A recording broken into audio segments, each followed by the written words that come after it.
O cultivo de uva está ganhando espaço no Cerrado. Os produtores já construíram até uma vinícola no Distrito Federal, capital do país, como a gente revê agora na reportagem da Caroline Day.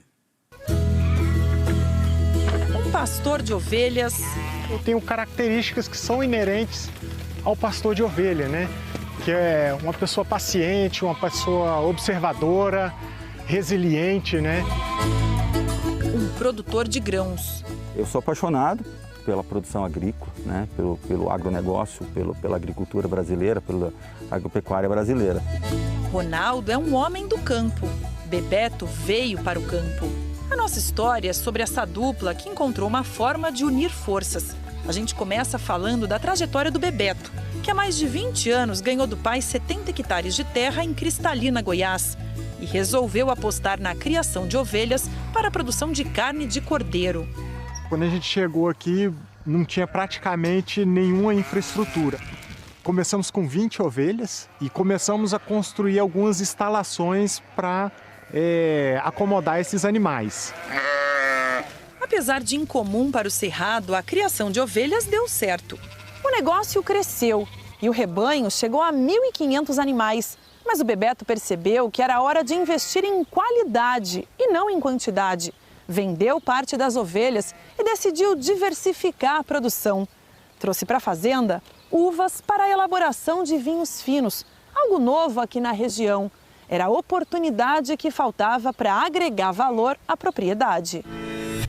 É aí que a trajetória do Bebeto se cruza com a do Ronaldo. Mas antes de falar mais dessa parceria, a gente tem que contar um pouco da história do Ronaldo, que é filho de imigrantes italianos. Ele e os irmãos herdaram a fazenda do pai. Em 2011, ele deu o primeiro passo, montou uma pousada, mas era só o começo.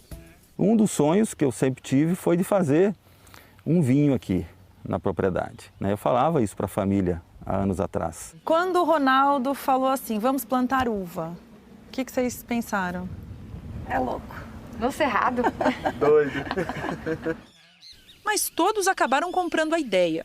O filho, Gabriel, se formou em agronomia e se aprofundou no estudo das uvas. A gente deixou a amostra aqui para a gente mostrar os diferentes tipos de solo que nós temos na propriedade. E nós temos também esse solo mais pedregoso. Quando a gente olha dessa forma, a gente pensa que é impossível produzir alguma coisa, mas com uma correção adequada, uma adubação adequada e uma irrigação, é possível produzir coisas riquíssimas num solo como esse também. E a videira gosta disso aqui? Isso, exatamente. A videira, ela gosta bastante de solos pedregosos e dá um vinho diferente também quando você tem a videira, né, nesse tipo de solo. O Gabriel explica que a uva acabou encontrando condições favoráveis no Cerrado. Estamos a 1.000 metros de altitude.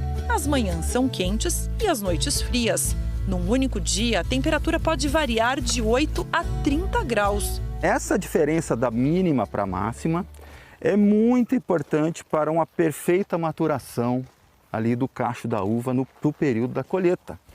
No sul do país, principal região produtora de uva, a colheita é nos meses de janeiro e fevereiro. Já no Cerrado, em agosto. Foi essa inversão de ciclo da videira que tornou possível o cultivo aqui na região. Mas para isso, os produtores tiveram que adaptar o manejo, usando uma técnica chamada de dupla poda. Funciona assim. Em setembro, as videiras recebem o primeiro corte, chamado de poda de formação da planta. 6 meses depois, em fevereiro do ano seguinte, vem o segundo corte. Aí sim a poda de produção, que retira os cachinhos ainda em formação e abre espaço para o desenvolvimento de novos frutos no período mais seco do ano. A irrigação é só por gotejamento, uma vantagem, segundo Ronaldo. Por não termos chuva, a incidência de fungos é muito menor, mas muito menor. Então, com isso, a gente usa bem menos defensivos agrícolas também nesse período. Por aqui, além da baixa umidade, também tem mais luz do sol. No caso específico da uva, a planta realiza muita fotossíntese durante o dia. Isso propicia mais teor de açúcar para a baga da uva. E à noite, com as temperaturas baixas, a planta não gasta energia e com isso preserva a acidez para o vinho depois. Foi em outubro de 2018 que o Bebeto, que criava ovelhas, começou a cultivar uva também. Como a propriedade dele fica próxima do Ronaldo, eles já se conheciam. e resolveram começar a trocar informações. Eles perceberam que a variedade de uva Syrah foi a que se adaptou com mais facilidade ao cerrado brasileiro, porque resiste bem à seca. Mas os problemas sempre aparecem, né? No caso do Bebeto, uma escolha precipitada. A gente fez uma adubação errada, porque a gente não tinha realmente conhecimento da plantação de uva e nós perdemos metade quase das mudas que foram plantadas naquele ano. Foi um momento muito difícil para refletir e buscar novos conhecimentos para recomeçar naquele momento. Bebeto então resolveu fazer uma nova aposta e abriu as portas da fazenda para o turismo, com eventos de gastronomia. Carne de cordeiro ele já tinha, o vinho estava por vir. Foi depois de muito bate-papo com o Bebeto que o Ronaldo também resolveu aliar o turismo à produção de uvas.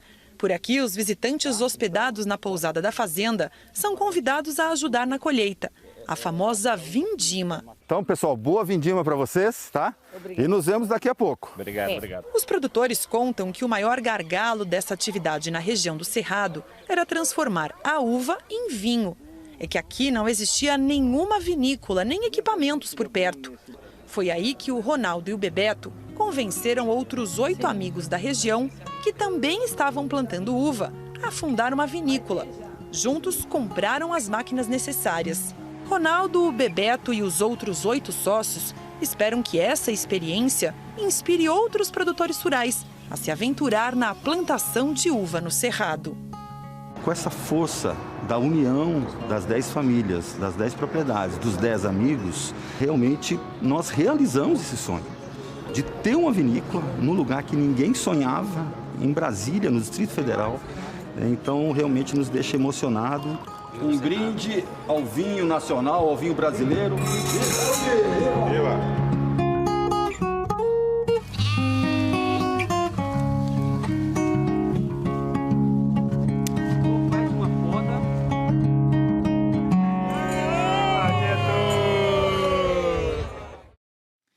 O custo para produzir uva no Cerrado é 30% maior que o do sul do país.